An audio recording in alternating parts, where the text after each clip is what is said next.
All right, so one of my favorite shows on YouTube is the Complex Sneaker Shopping.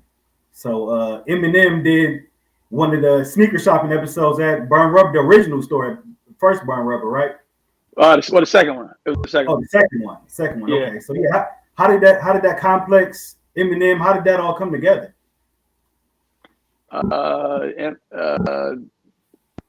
we got a Paul. You know, Paul. We real. You know, we real close with the shady. You know, Shady Records and Paul Rosenberg, Goliath. So they hit Eminem up. You know, Eminem. He had. You know, he got like a crazy. You know, he designed 3 or 4 Jordans, and he just got like. You know, Eminem, bro. So they give him everything, and he got Air Force Ones and all that shit. So.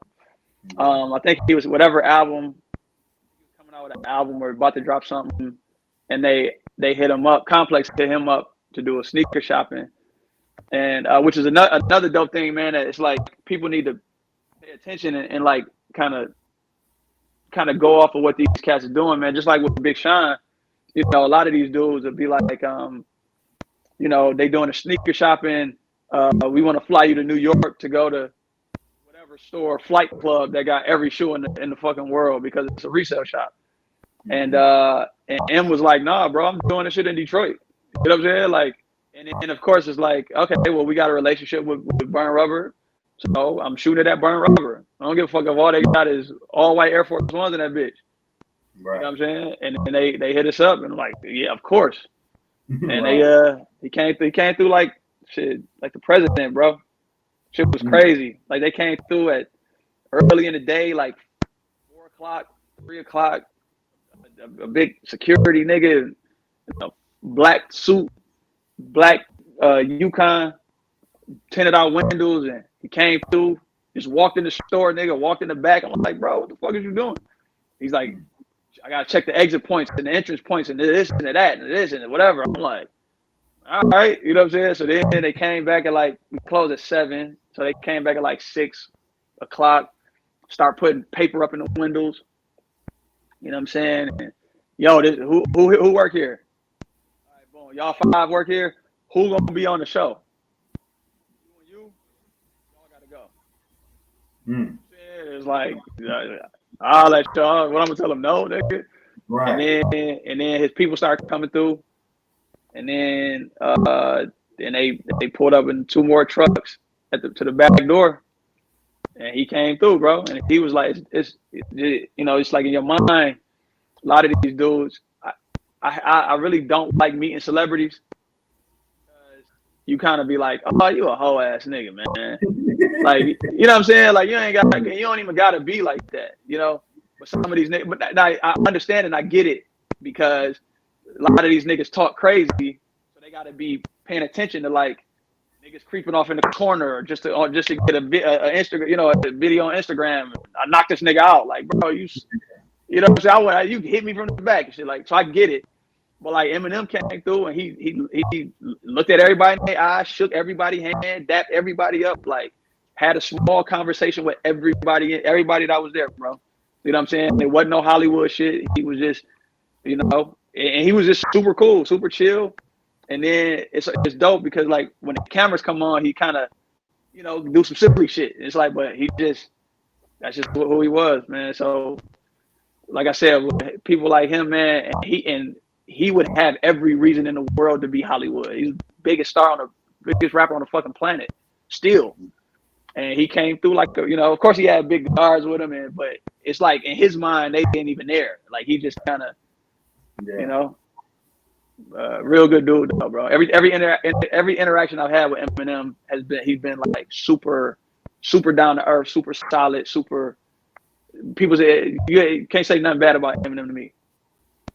That's what's up. So after he filmed that episode there, did that help with sales? Did that help with business? I mean, yeah. I mean, it was. You know, to be honest, it's like. I mean. Yeah, I'm pretty sure somebody came in there because Eminem was in there. But you know, to be honest, crazy when we had that reality show with Eminem with you know, executive produced by Eminem and Paul Rosenberg. And then that stand shit is serious, bro. So it was like a lot of weird people calling the store thinking that Eminem's gonna answer the phone, or he touched people coming in like thinking he gonna sell them a pair of Jordans. Said they came in thinking M's gonna sell them a pair of shoes. Something, bro. Like people was coming in, like even worse than that. They was coming in like touching coming up to the cash register, like touching it, like this is the same cash register Eminem touched, or like the same counter that he was standing at. It was crazy, bro. We had a back when the reality show came out, we would get so many letters and so many people kind of coming in and just like, can you give this to Eminem? It's like, bro, no. So we had a big trash can in the back, and wrote Eminem on it, right? Mm-hmm. And then people come in, they're like, oh yeah, I get it right to him. Throw it away, like, you know what I'm saying? And it's crazy because some people was like, people was coming in with all kind of crazy sob stories, man. Like, I'm sober because of Eminem, and I was about to kill myself. I was ODing and blah blah blah. And I listened to whatever song when I was blacked out. The only thing I could hear was "Lose Yourself" in the. You know what I'm saying? Like, yeah, that's crazy, bro. But I can't give him your daughter's dirty diaper, nigga. Like, what the fuck is you? It was some weird shit going on, bro. Weird shit. Yeah, M got some crazy fans, man. He got some crazy ones, some loyal ones too, man. That's crazy. Yeah. So staying with Eminem, you was also in Eminem's Rap God video, correct? Yeah. It was a Rap God video. How'd you end up getting in the Rap God video? You know the Rap God video has 1.3 billion views right now. B with a B? 1.3 billion. That's crazy. Nah, same shit, bro. They at a certain level, which is, you think is rightfully so, they're so far removed from like normal people, if that makes sense. You know what I'm saying? Like, so where I can call you and be like, Raaj, we about to shoot a video, man, pull up. And bring the crew. We about to shoot a crazy video, just bring the crew. You'll pull up. Right. They don't really have people that they can call like that. You know what I'm saying? So at the time we had shot, I believe we had shot the reality show, and we just always had a cool relationship. When Paul Rosenberg come to town, he'd be in and out of town.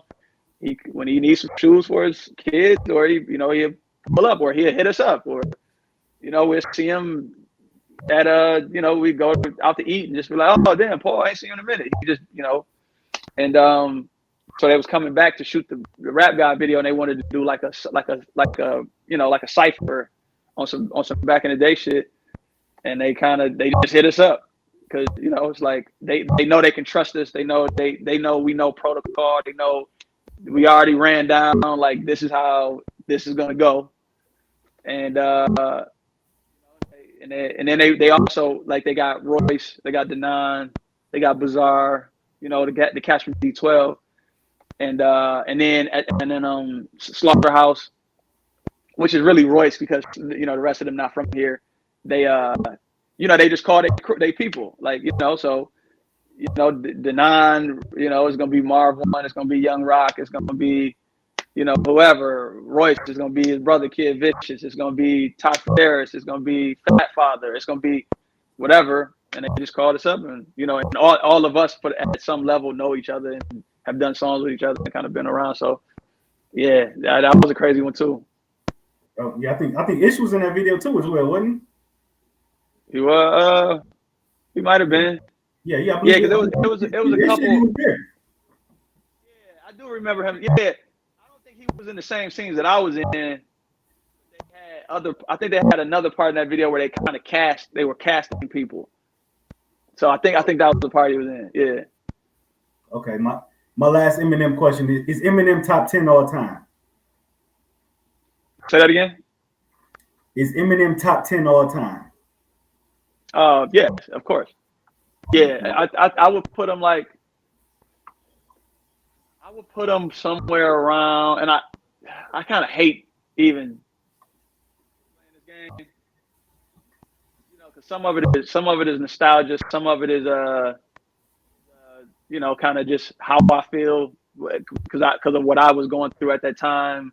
Some of it you got to kind of put in like he has 1.3 billion views on a fucking video, shit like that. But I think his lyrical ability, his cadences are unmatched. His songwriting ability is top tier. And then as an artist, like he's done it from a battle rap. I'll walk up in any club anywhere in America, freestyle and kill you as a white guy with all these black people here, and with Ed Sheeran. He's done it at every level, right? And in all reality,